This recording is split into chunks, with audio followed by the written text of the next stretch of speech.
আসসালামু আলাইকুম viewers, welcome to Tanzina's recipe. আশা করি আপনারা সবাই ভালো আছেন। আজ আমি আবারও হাজির হয়েছি আর একটা রেসিপি নিয়ে, আর তা হচ্ছে চট্টগ্রামের ঐতিহ্যবাহী গরুর মাংসের কালাবোনার সহজ রেসিপি।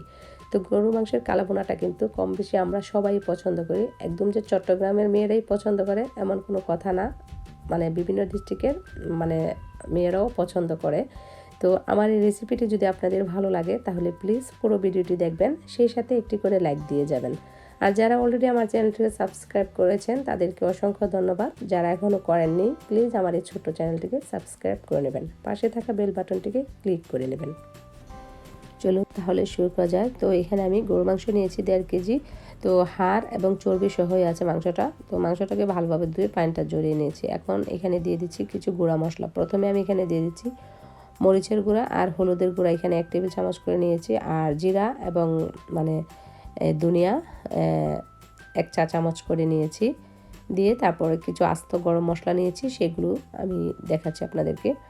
তো এখানে আমি নিয়েছি হাফ স্টারানাস, তারপর 5-6টি গোলমরিচ, 2 টুকরা কালো এলাচ 2 পিস, 5-6টি লং, আর 6-7টা এলাচ, সবুজ যে এলাচটা আছে, 3 টুকরা দারচিনি, 2টা তেজপাতা দিয়ে দিলাম। তো এখন এখানে নিয়েছি হাফ কাপ পেঁয়াজ বেরেস্তা, তারপর দিয়ে দিচ্ছি 1 কাপ পেঁয়াজ কুচি,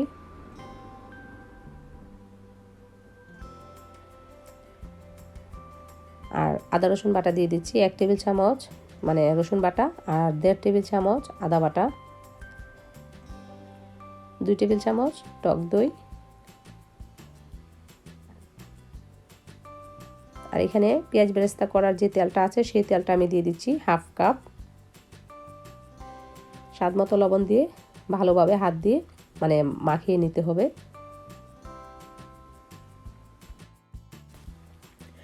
এখন দিয়ে দিচ্ছি জয়ত্রীর গুঁড়া দিয়ে দিচ্ছি সামান্য। তারপর দিয়ে দিব জয়ফলের গুঁড়া, জয়ফল এবং জয়ত্রী দুটোটাই সামান্য একটু একটু করে দিতে হবে।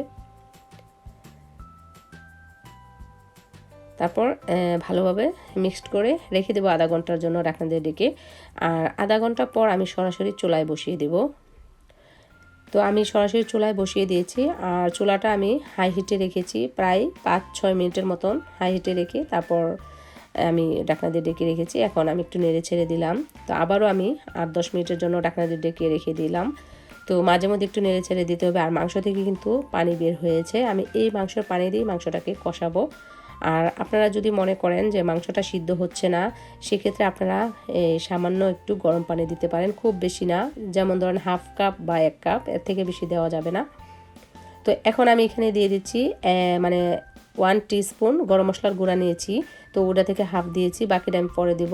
আর এখানে নিয়েছি রাঁধুনির যে মশলাটা আছে সেই গুঁড়া মশলাটা আমি এখানে হাফ দিয়ে দিলাম, 1 টিস্পুন নিয়েছি, বাকিটা আমি পরে দেব। আর এখন দিয়ে দিচ্ছি এখানে ব্ল্যাক পেপার সামান্য একটু।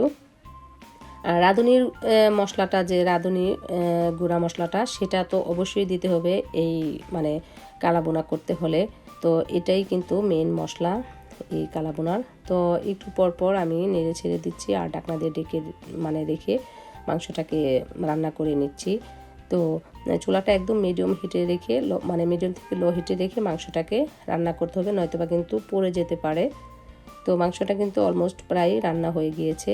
এই পর্যায়ে এসে আমি এখানে যেটা করব, আমি এখানে সরষের তেল নিয়েছি হাফ কাপ। আমি এখন একটা বাগার দেব।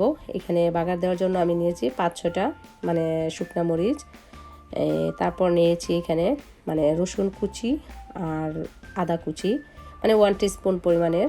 তো এই দুইটা দিয়ে তারপর আমি কিছুক্ষণ সময় এটাকে একটু বাগারের জন্য একটু হালকা ব্রাউন কালার করে নেব। তো যখন এটা আদা রসুনটা ব্রাউন কালার হবে হালকা, তারপর আমি আবার মাংসের উপরে এটা ঢেলে দেব। তো এখন মাংসের উপরে আমি ঢেলে দিলাম, দিয়ে ভালোভাবে আবারও ঢাকনা দিয়ে ঢেকে রেখে দিতে হবে, যেন এটার পুরা যে স্মেলটা আছে, ফ্লেভারটা আছে, এটা যেন পুরো মাংসের মধ্যে লাগে বাগারের। তারপর ঢাকনাটা উঠে আবার সুন্দর করে নেড়ে ছেড়ে দিতে হবে, যেন তলায় লেগে না যায়, সেদিকে খেয়াল রাখতে হবে। এখন আমি এখানে বাকি যে রাঁধুনি মশলাটুকু ছিল সেটুকু দিয়ে দিলাম। তো এখন আমি দিয়ে দিচ্ছি 5-6টি কাঁচামরিচ, আর এখানে যে গরম মশলাটুকু রেখেছি সেটুকু আমি দিয়ে দিব।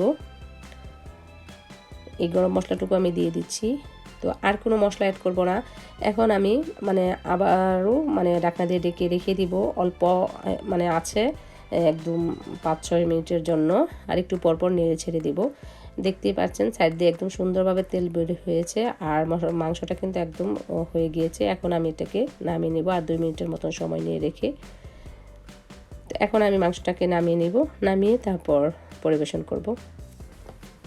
তৈরি হয়ে গেল আমার ঐতিহ্যবাহী গরুর মাংসের কালাবোনার সহজ রেসিপি। প্রণালীটি যদি আপনাদের ভালো লাগে তাহলে আমার ভিডিওটি একটি লাইক দিয়ে সাথেই থাকুন।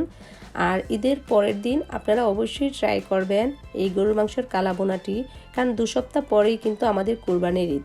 তো আজ এই পর্যন্তই। সবাই ভালো থাকুন, সুস্থ থাকুন, নিরাপদে থাকুন। আল্লাহ হাফেজ।